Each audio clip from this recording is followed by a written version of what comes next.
The once abundant red-cockaded woodpecker faced extinction due to a century of habitat loss. But in 2024, the National Park Service upgraded the bird from endangered to threatened because of intensive conservation efforts.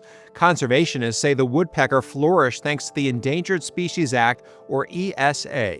The ESA provides legal protection to animals designated as threatened or endangered. The act played a role in the comebacks of many species, including the American bald eagle, the American alligator, and the whooping crane.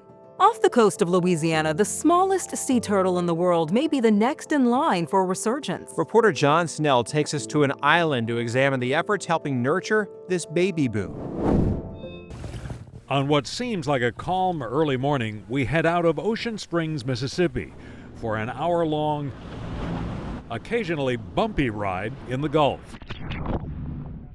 The adventure's only beginning.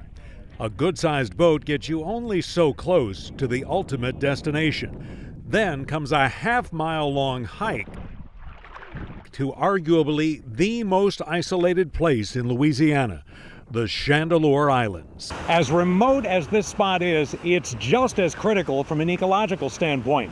A point driven home with the surprise discovery a few years ago. State biologists conducting surveys in 2022 found sea turtles using the islands as a nesting spot, including the highly endangered Kemp's Ridley turtle.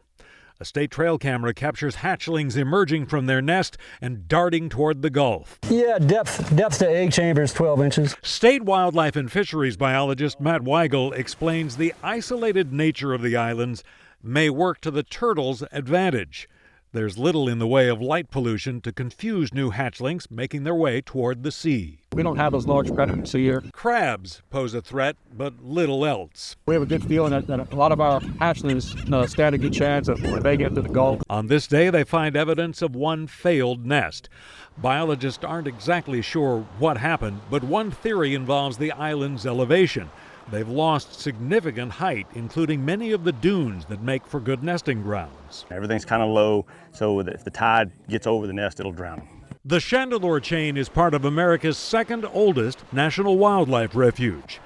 This place might easily have been written off.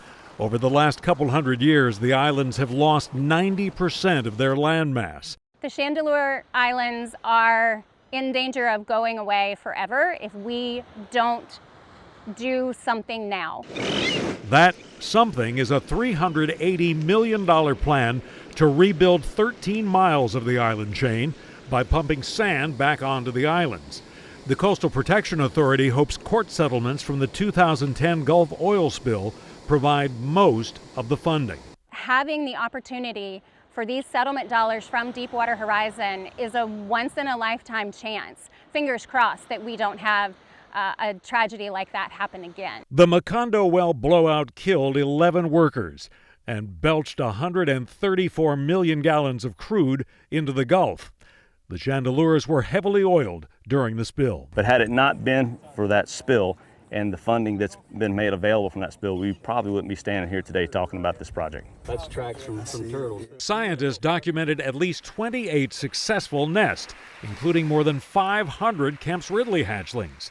This nest provided an uplifting end to the trip. We're feeling great, John. These guys are digging up a nest, a Kemp's Ridley nest, and so far every egg they're grabbing out is just a fragment of a shell. Project manager Todd Baker says that means the eggs all successfully hatched. This female clearly chose the right location. She's got some elevation. She's up over the dune. There's not much dune left on Chandeleur anymore, but this female chose a good location up in the dune, so her nest was high and dry. Scientists have studied where nests are successful here and where they're not.